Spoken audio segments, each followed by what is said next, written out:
The daily newspaper Večernji List published the transcripts to last week's failed negotiations between the Croatian government's team and the Hungarian oil corporation MOL over the fate of Croatian national oil company INA. According to them, Croatian Economic Affairs Minister Ivan Vrdoljak was correct when he criticized MOL for making false assertions during the meeting. The Croatian government's stance is that the current model for management rights in INA is based on an act of corruption by the previous government.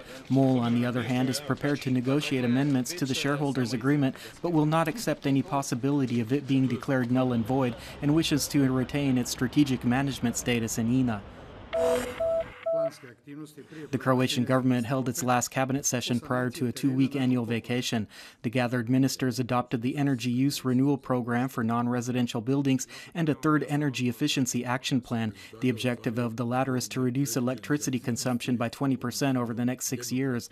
A report on implementation of flood defense measures was delivered at the beginning of the session, with recommendations given for improving the system. Statistics on the damages caused by last May's flooding in eastern Croatia were also presented. Speaking for Croatian television last night, Tourism Minister Darko Lorencin denied that there is a July shortfall in terms of the tourist season's financial results, adding that the data is in fact still being compiled. Lorencin thus contradicted an earlier statement made by Finance Minister Boris Lalovac, who said deficient tourism revenues are one of the reasons for the pending rebalance of the central budget. The tourism minister added that the rebalance was in fact announced much earlier and had little to do with the fiscal impact of the tourist season.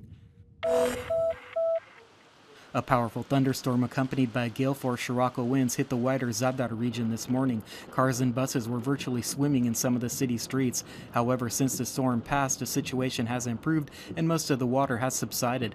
Firefighters and other emergency crews were deployed to help pump water from buildings and provide other assistance.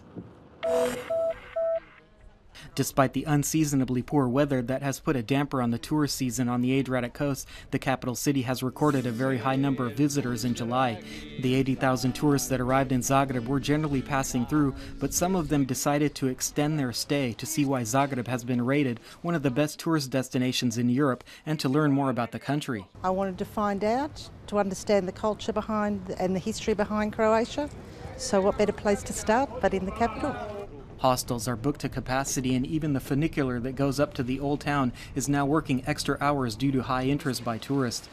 A new mobile app, Zagreb Be There, has been launched, which offers 5 topical tours of Zagreb's wider downtown area. So despite the almost autumn-like weather, Zagreb shows that success in tourism can be achieved by offering something more than sunshine and a seashore.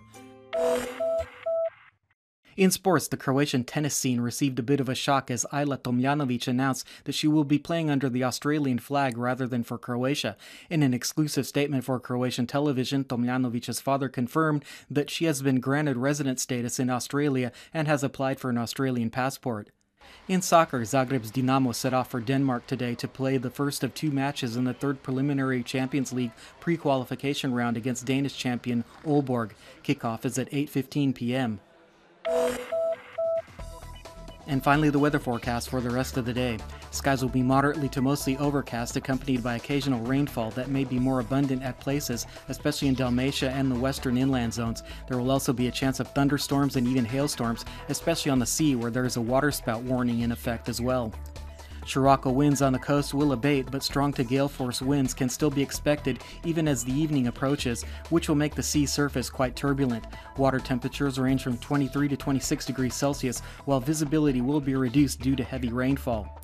Temperatures will generally range from 24 to 28 degrees Celsius and reach up to 31 degrees in eastern regions. Temperatures inland will be a little cooler tomorrow and precipitation will continue with local thunder showers, although some sunshine can also be expected. Skies will be sunnier and temperatures will be warmer on Friday and especially Saturday, but overall conditions will remain unstable. On the coast, tomorrow will see the highest likelihood of rainfall, while only isolated showers are possible on Thursday. The most sunshine can be expected on Friday.